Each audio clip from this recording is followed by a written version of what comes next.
Welcome back to Echo Ridge and another episode here in our Captain of Industry series where you may have noticed that something is missing.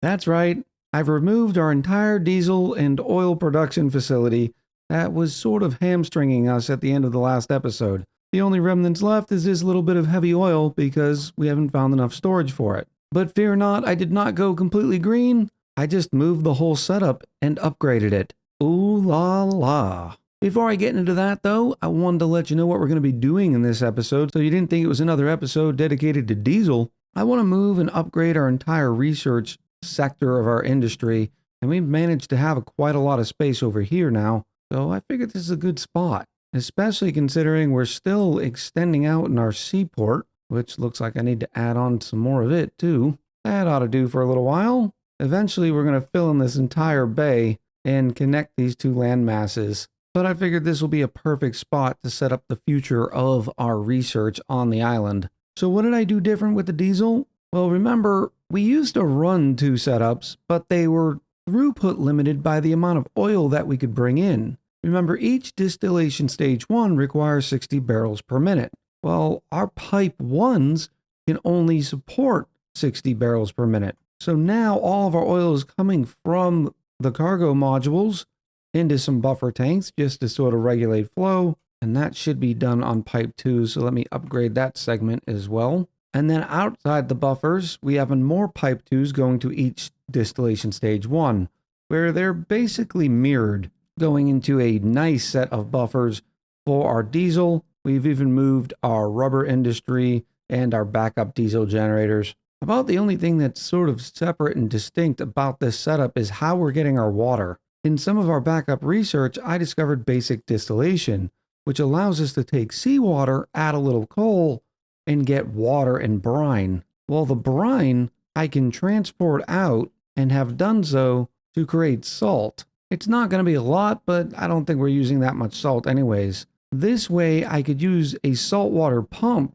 and get the excess water to provide to the boiler to create steam that the distillation stages need. That's that center spine pipe going down through the middle. Additionally, on some of the research I have found in our backlog was water recovery, which gives us access to the cooling tower. Whereas if we look, we can take low pressure steam and turn it into water. This is sort of exciting because of our power plant. Right now, we're just exhausting that low pressure steam. So let me do this one stage at a time. That way I don't cripple all of our power. And then I'm going to add a couple of cooling towers. The cooling tower has a max of 24 every 60 seconds. And then we're just going to skip right over and head into one cooling tower just like that. And then out from here, and this is where it's going to get a little tricky, into a pipe balancer. And I'm going to have to separate the boiler here for just a second. Pipe balancer is going to be important because it's going to say, hey, instead of grabbing water from our reserves, grab it from the cooling towers first, and I can prioritize the input in the pipe balancer. And now look at that. We're converting steam into water. Now, depending on the output, remember, boilers don't take that much water in order to make steam. We might need an overflow because the way this is set up right now is we're assuming that the 24 and then 48 with the two high pressure turbines, which will turn into only 24 water, would be enough. And it seems to be fine based on those ratios. But in similar setups, we could be creating too much water that the boiler could use. And in that case, we'd want to vent it using the balancer as well. Well, now that that is set up, let me go ahead and deconstruct those. And I will hop, skip, and a jump right over here. Doesn't that just look amazing? And the ratios seem to be working fine because I'm not seeing any stoppage. And we can even tell because these pipes are emptying. What a nice little upgrade. Waste not, want not, I say. Now, we sort of previewed it in the last episode, but Research Lab 2s require the use of paper. We don't have paper yet. We need to get this chemical plant and paper online. Oh, will you look at this? We're going to be able to use wood chips inside the boiler now instead of coal. We get the wood chips from the shredder. We're going to throw them in the chemical plant. Whammo blammo, we get paper. It also requires limestone. Does paper really require limestone? but we're going to be able to get 12 paper every 60 seconds. Well, the research lab 2s require 4 paper every 60 seconds if everything's running flat out. So I'm thinking we can upgrade to 3 research labs now. So let's go ahead and add chemical plant and paper to our research. Looks like it's also going to require sulfur processing, which I don't think we have a need for quite yet. But oh wow, this is going to give us something to do with our sour water. Add a little bit of steam and the sour water, and we get sulfur and ammonia plus water back. Then we're going to be able to burn off the ammonia. Very interesting. Maybe that'll be some future upgrades. Now, right now, we have all of our trucks dropping off mechanical parts and electronics. The assembly 2 is able to hold 40 of each. So as you can see, the trucks don't come very often to back that up. But I think in the next stage, we will end up using some unit storages. As for the limestone, we create it way over here.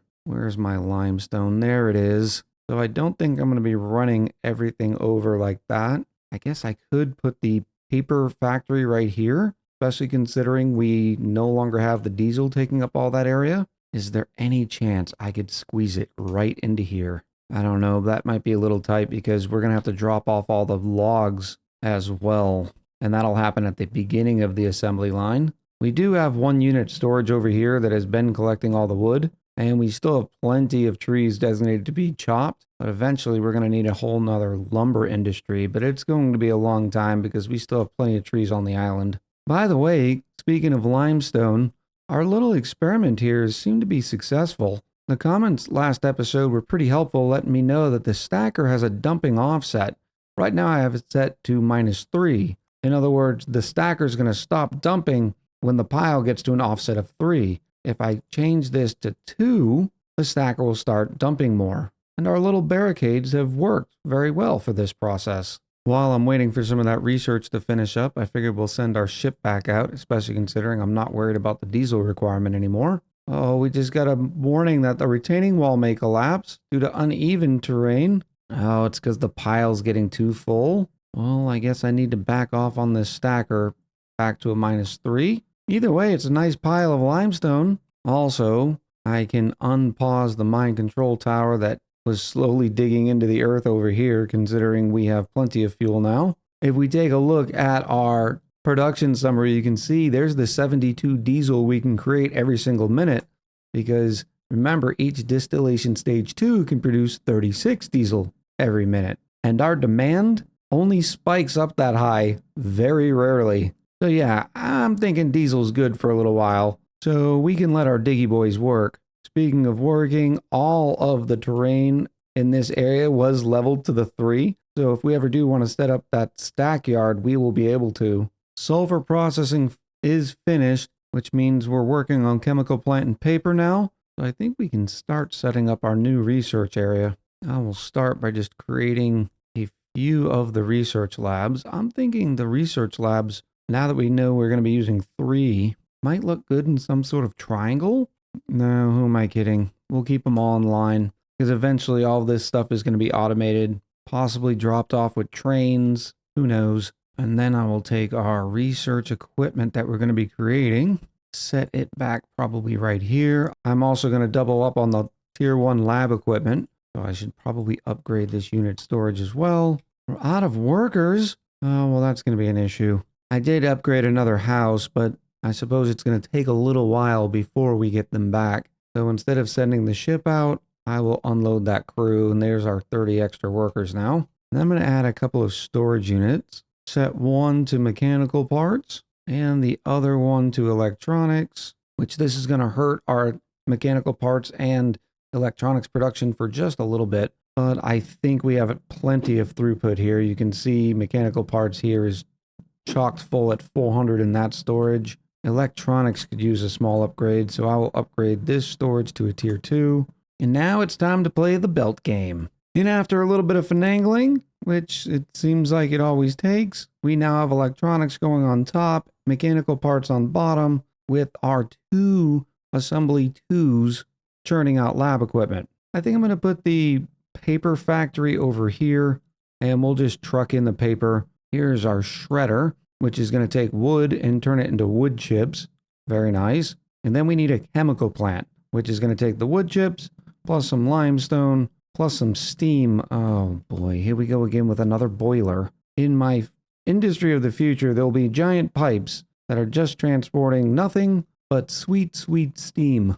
Suppose we have this existing groundwater pipe that is supplying our copper electrolysis. Oh, but the boiler can now use wood chips because it would require 48 wood chips and 48 water to give us 48 steam. Well, the chemical plant only requires 1.5 steam. Of course, I do have coal right here. Man, this chemical plant has a lot of potential inputs. This is nutty. All right, this is our basic setup here. Wood is brought into the shredder, made into wood chips, which then goes into the chemical plant, along with some limestone. Right now it's being dropped off manually. That's not going to work for me. Can I get a conveyor underneath this? No. Let me try raising the height of this steam pipe, and I'm just going to create another output right here. I don't love the way we have this because our limestone buffer is way over here. So this is coming from the source, but it doesn't look like we're going to be creating too much paper, so it might not be a big deal.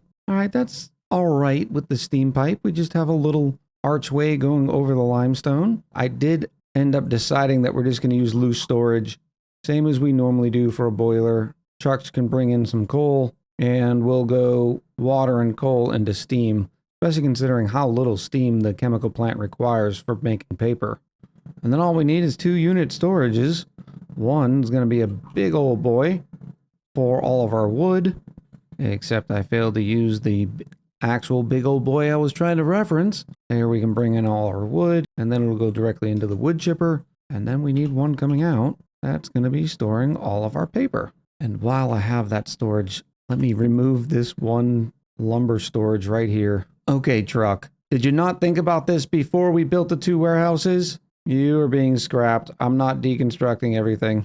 And look at that, we're already up to 56 paper, which means it's probably time to start on Research Lab 2. It's going to unlock the Research Lab 2, which is going to require those Tier 2 lab equipment, which is done at the Tier 3 assembler. Hold on, did that say it also is going to need glass? Well, that's a little complicated. Am I making glass? Okay, I do have glass, obviously, because I have Tier 2 vehicles. It's just been so long since I've seen the industry. Now, where is it? Here's our glass boy. Now, before I start building all this, when you click on a research lab, the Research Lab 1 requires regular lab equipment. When we unlock the Research Lab 2, it's going to require, I believe, just Tier 2 lab equipment. Hopefully it does not require both, because that would be some complicated conveying. I might as well get the storage going for the paper and the glass, and I will start the upgrades, which of course is going to take lab equipment too, but they can at least get everything else dropped off while I start deconstructing all of this mess once again. Now, one assembly 3 only requires 12 lab equipment to produce 12 Tier 2 lab equipment. Right now, we're producing 24, which seems a bit excessive. Suppose it'll always give us 1 to grow on. But since I am producing all of that, I am going to go with 2 assembly lab 3s. And since I'm going to want all of these in a line, I will copy these and put them over here. The trucks are like, we just built that. Slow down. Oh, and I think these are too close because you need a distance of 3 in order to come off of a conveyor line. So let me set these back way over here, which then of course is going to require all of these to go away. And I may not have predicted that I needed to go even higher on this. I need 3. I suppose I can back this up and I can test that theory by moving the warehouse over here, coming off of it that way. Now I'll have a lot more room to be able to go higher. Here we go. 3 tiers. I wish there was this tiered belts that you could create. Like if you wanted too high, you just drag it and drop it. Getting all the belts aligned like this is always giving me trouble, but it could be because I'm doing something wrong. Now I'm worried that the trucks can't even get into here to deconstruct this. Oh, the pain. Even though I made a gap, the trucks are still not coming. So I'm going to do this the old-fashioned way. I'm going to build a belt there and offload everything in there. Make sure these are deconstructed. And now it'll have no choice but to empty all of its components into this warehouse here. And the trucks could have definitely fit under there. We just saw one go through there, so it wasn't a problem with the trucks not getting there. And now I'll just deconstruct these lines here and hook them into the warehouse just like that. Now all we have to do is tie in our 3-tier system directly to our lab equipment 2s. There's 1, there's 2, and there's 3. Look at all the materials moving on the line. It looks so nice. It really does look good when it all comes together. Next up is just the storage for the lab equipment tier 2. And finally, after way too much fanfare, we get back to building research labs. Now, technically, our assembly 3s are only producing 24 tier 2 lab equipment, and each research lab 2 can use up to 12, but I don't sit there and continuously research, so we will be relying on the buffer, which is okay. On another note though, each research lab requires 20 workers, but we get for that 12 research per minute, which our tier 1 research labs only could do 6 research per minute. And then I figured, why not make this look really good and put this whole complex on a bunch of concrete? I think that will look beautiful, and while the trucks are driving on it, we'll even save 20% on the vehicle maintenance. But here's where it gets really cool. You can then paint on the concrete using characters, symbols, which I've realized is how people make some of the concrete surfaces look like roads. Unfortunately, every single one of these little squares costs 1 concrete. So it's gonna be a little while until it looks all nice and pretty. But in the meantime, I suppose I can go back and start getting more research done. A mill and a baking unit? We can make bread? That is amazing. Of course, we'll need flour, and to get flour, we have to start making wheat. Then we also get animal feed. But before I can even research it, I have to discover wheat seeds somewhere on the world map. Needless to say, we've spent, 10 episodes now? And we've only made it to tier 2 research. There's still tier 3, which is pretty big, and then tier 4, which encompasses all of this, and then finally brings us into the end game content. So let me know what you think in the comments below, and what you'd like to see when we do pick up Captain of Industry again. So until next time, much love, happy gaming, and I'll talk to you soon.